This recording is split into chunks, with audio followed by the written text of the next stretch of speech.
Kerajaan Madani meluluskan untuk para pemegang sijil UEC boleh masuk belajar di IPTA secara langsung. So tuan-tuan, isu UEC ni sebenarnya telah dibawa lama oleh MCA semenjak di dalam Barisan Nasional lagi tapi tidak berjaya. Sehinggalah apa yang berlaku pada hari ini, DAP berjaya melakukannya pada era Kerajaan Madani. Ni pemuda PAS daripada mana ni? Kau jangan ingat, rakyat ni lupa, Mat. Satu kenyataan yang pernah dikeluarkan oleh Dominic Lau. Yang mana dia kata benda ni takkan jejaskan perpaduan bermakna gerakan parti komponen Perikatan Nasional ini menyokong. Begitu juga kenyataan yang dikeluarkan oleh DHPP, Dewan Penyokong PAS ini. Yang mana mengatakan mereka ini menyokong pengiktirafan UEC. Jangan buat-buat lupa lah.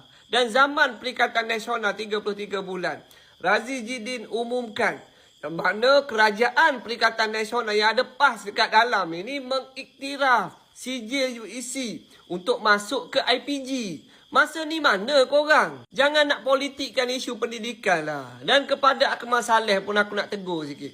Jangan ingat rakyat ni lupa. Untuk iktiraf UEC ini adalah manifesto daripada Barisan Nasional. Jangan buat-buat lupa. Kenyataan itu dikeluarkan oleh Datuk Seri Najib, Perdana Menteri pada waktu itu. Dan tuduhan daripada pemuda PAS yang mana mengatakan pelajar yang ada sijil UEC ni boleh masuk secara terus adalah tuduhan yang tidak berasas. Syarat itu sangatlah jelas.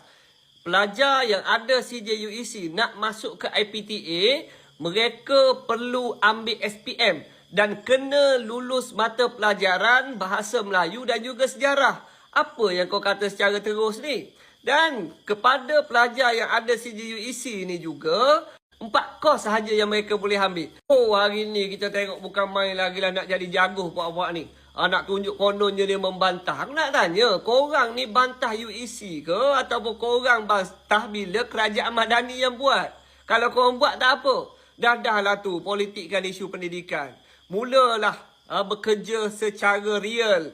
Bekerja dengan betul-betul sebagai seorang pemimpin. Jangan nak mempolitikkan isu. Aku tak ada masalah kalau kau mempertikaikan DAP, kau mempertikaikan MCA. Sekarang ni Dewan Himpunan Penyokong PAS tu sendiri, dia terdiri daripada kaum Cina itu.